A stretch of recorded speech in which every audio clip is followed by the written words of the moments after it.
morning, children. Hope you have completed the first three questions of the lesson knowing about the plants, isn't it? Now we'll continue the questions. So the fourth question is about, see here, Rajani said respiration takes place in leaves. Is she correct? How can you support this statement? So, does the respiration takes place in leaves only? So, we should know whether the leaves are the part that plant contain to take part in respiration or not. From this, how do we say whether it is correct or not? So by a simple experiment we can prove that the leaves are the organs of respiration for the plant. So yes, Rajani is correct in saying this respiration takes place in leaves. How is it so? For this, we are doing a simple experiment. You know that observation of stomata under the microscope I showed you, isn't it? So that is the thing that we have taken an aloe vera leaf, we've taken with the help of a fine blade, sharp fine blade. We have cut a layer of the aloe vera leaf and put it on a slide.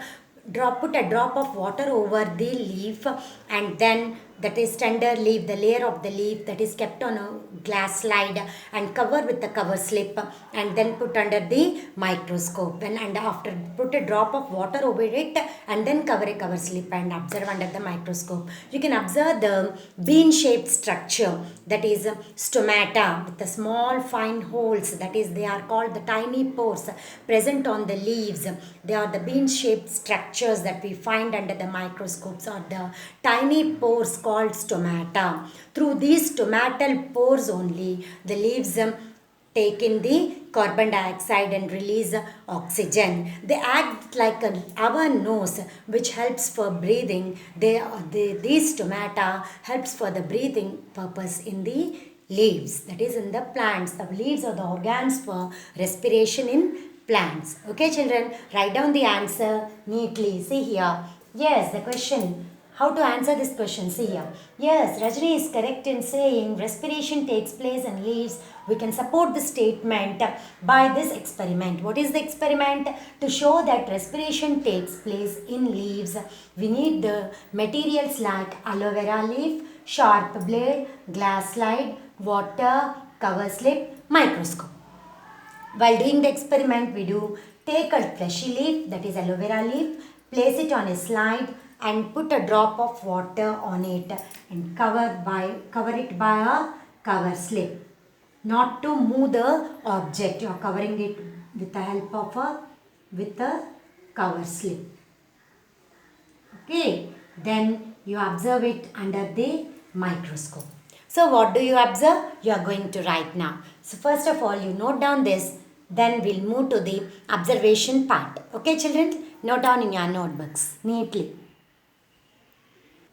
See the observation, children, here.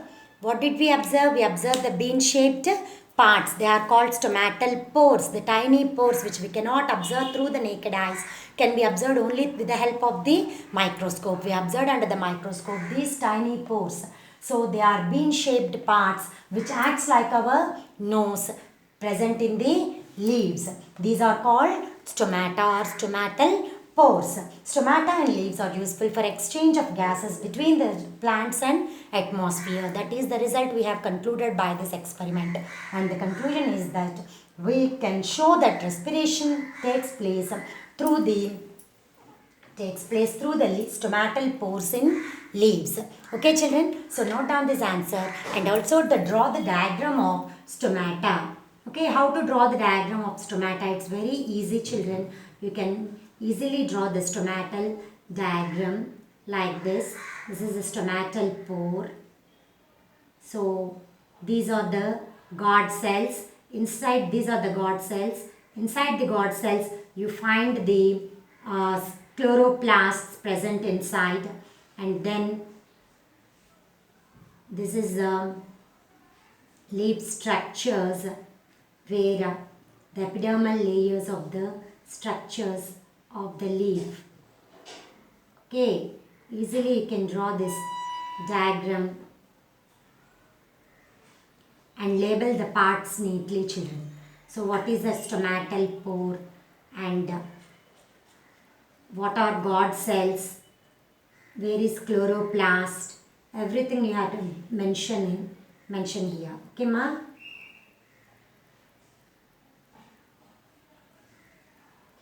So these are the God cells. Write down neatly. This is stomatal pore. Stomatal pore. And these are chloroplasts, which are the pigment structures that gives green color to the leaves. Chlorophyll is present in it, which gives green color to the leaves. So you can draw the structure of the stomata easily like this. Okay, children? This is stomata. You have to draw the picture also. Okay, that's about the stomata. Next, we'll move to the next question that is present in the textbook. Till then, you complete the answer.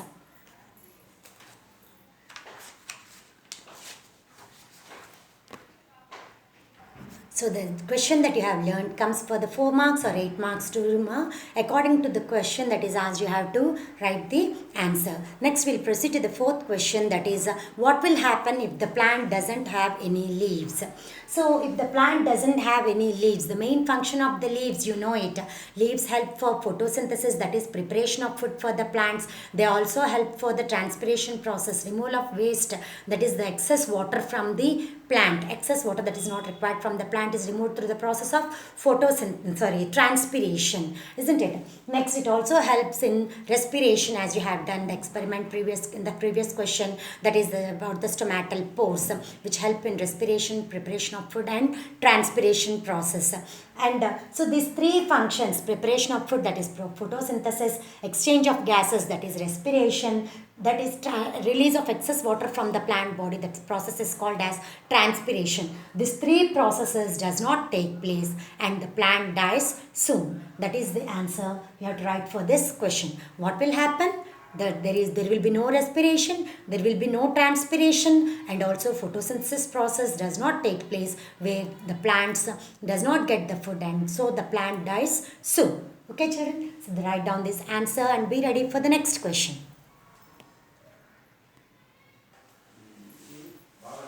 See the next question, children, here about the absorption of water through the roots.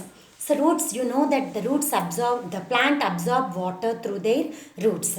So you have also done an experiment by taking the two plants, tender plants with their roots, and taking the ink, red ink or blue ink, you can take in a glass of water, and you have done that experiment also.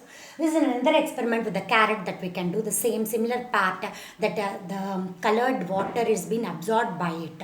So by this experiment, we can prove that the roots absorb water and mineral salts from the soil when they are placed under the soil. So this experiment simply proves that the absorption of water by the plant through their roots. So you write down this answer so that you can prove that water is absorbed by the roots in the plant. See how to write. Aim to observe absorption of water by root. It's observe, not absorb. See the spelling of observe and absorb. Absorption is different from observe. Observation is to see. To observe absorption of water by root. What you need, that is materials required. A carrot, a glass of water, and a blue ink. And what to do, that is experiment that we do to do this experiment, to prove that the water is absorbed by the roots. Place a carrot in a glass with few drops of blue ink. Leave the carrot in water for 2 to 3 days. Then observe. Then cut the carrot into half lengthwise and observe.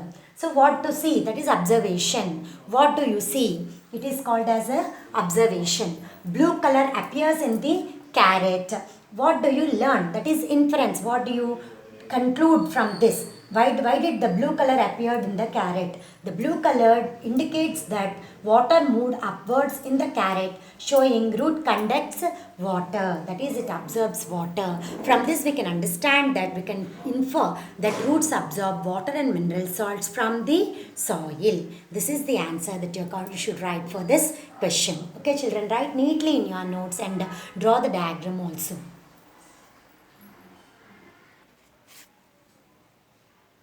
Okay. Okay, children, the next question is explain the parts of the leaf with the help of a diagram. Explain the parts of a leaf with the help of a diagram. The leaf, you have to draw a leaf and you have to write the parts of it. First, the leaf is divided into three parts mainly, that is leaf base, petiole and lamina. Leaf base, the part of the leaf where the leaf where the leaf arises, the part where it arises, it is called as the leaf base. The leaf attached to the stem, the part of the leaf attached to the stem, part of the leaf attached to the stem, it is called as leaf base. Okay, next is the petiole, next part. It is the stalk of the leaf. What is petiole? Petiole is called the stalk of the leaf. And the third part is lamina. It is the expanded portion of the leaf. The broad portion or the expanded portion of the leaf is called as lamina. It is also called as leaf blade. Expanded portion of the leaf is called leaf lamina or leaf blade. It is also called as leaf blade. Okay, next coming to the long vein that is present in the center of the leaf, that is called as midrib. The branches that arise over the midrib are called veins and veinlets. So the leaf consists of mainly three parts over which the midrib, veins and veinlets are being seen. The first part is leaf base, the second one petiole and the third one is lamina. Leaf base is the part of the leaf attached to the stem. Petiole is the stalk of the leaf. Lamina is the expanded portion of the leaf. Over the expanded portion of the leaf, that is the leaf lamina or the leaf blade, midrib, veins and veinlets are arranged. They form the skeleton of the leaf and gives the shape to the leaf. They are arranged in the network form or parallel in different leaves. Okay children, so this is about the leaf and their functions. Note down these points and I'll continue the points again. Note up to here. Leaf is another important part of the stem. It contains leaf base, stalk-like structure called petiole and lamina. The leaf lamina usually consists of a midrib, veins and veinlets arranged in the form of network, or sometimes it's also arranged parallelly. The long vein present in the middle of the lamina is called midrib and the branches arranging from the midrib are called veins. Okay children, so this is about the leaf and its parts. Write down neatly and I'll continue further. Continue the question of the parts of the leaf, children. The arrangement of veins in the lamina is called venation. So that the venation consists of midrib, veins and veinlets. Venation acts as a skeleton of the leaf where it gives the shape and support to the leaf. As our body contains the bones, leaves contain the venation to give it shape. Next question ma. See here, the question finished, seventh one. That is the various part of the leaf. You have the seventh question as explain the various parts of the plant where you have written this answer in the first question itself. So we are skipping that question and moving to the parts of, we moved to the parts of the leaf and now we'll move to the next ninth question. Your textbook becomes the eighth question in your notes. So here this is, John has no sufficient place around his house to grow plants. There is no place for him. So how do? He wants to grow vegetables like tomato and brinjal. So how can he grow? What are the different ways that you can suggest him to grow these tomato and brinjal plants in his house? So there are certain, we can give the suggestions like he can grow in the service rooms or over the terrace where the sunlight is sufficient to grow the plants, or in a pots. He can take the fertile soil in the pots or polythene covers or bags and you can put the plant in it and grow where the sunlight is more. Okay children, so that can be the answer for this question. See here, John can grow tomato plants in pots or polythene bags with fertile soil in it. He can keep them in service rooms or they can also be grown on the flat surfaces on the top of the buildings, that is terrace of the house. He can also keep in front yard of the house where sunlight falls. So this completes your questions And there are also some more questions in your textbook. You can see here, page number 21, the activities that you should do. So this is that taproot system and fibrous root system. First of all, I'll give you, you can draw it after these questions. Okay, children? So first you write these questions, later I'll give the work activities to be done.